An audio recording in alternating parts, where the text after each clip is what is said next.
जिला आईन सेवा प्राधिकरण पक्षरु जातीय आईन सेवा दिवस 2024 पालित। आज जिला आईन सेवा प्राधिकरण नवरंगपुर तरफरु जिला कोर्ट परिसर में आईनजीवी और पारालीगाल सदस्य मानकु नै जातीय आईन सेवा दिवस 2024 पालन हो जाइछि। एही कार्यक्रम जिला आईन सेवा प्राधिकरण नवरंगपुर अध्यक्ष तथा जिला दौरा जज श्रीजुक्त सुब्रत महांती निर्देशक्रमे आयोजित होइथिला।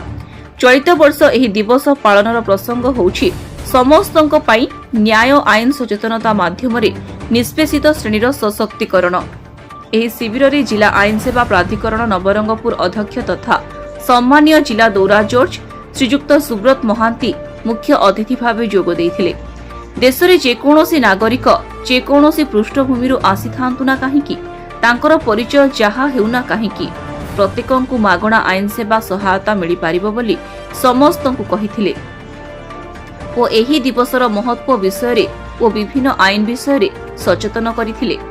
अन्यान्य अतिथि भावे परिवार विचार विभागीय जज श्रीमती लिलिप्ता प्रसाद, अतिरिक्त जिला जज विष्णु प्रसाद मिश्र, अतिरिक्त जिला जज पोक्सो वासुदेव आचार्य, मुख्य विचार विभागीय दंडाधिकारी श्रीमती सीमा त्रिपाठी, रजिस्ट्रार जिला कोर्ट सुकांत किशोर जेना, वरिष्ठ देवानी जज मोनिता त्रिपाठी, वरिष्ठ देवानी जज नवरंगपुर महिला कोर्ट सुदीपा पात्र जोग देइथिले।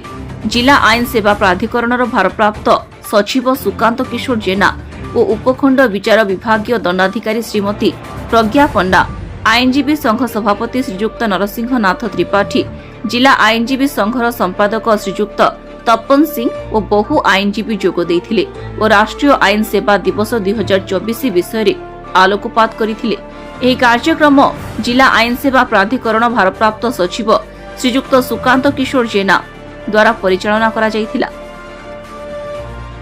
नवरंगपुर जिला ब्यूरो हेड कृपानिधि राउतଙ୍କ रिपोर्ट द कलिंग एक्सप्रेस।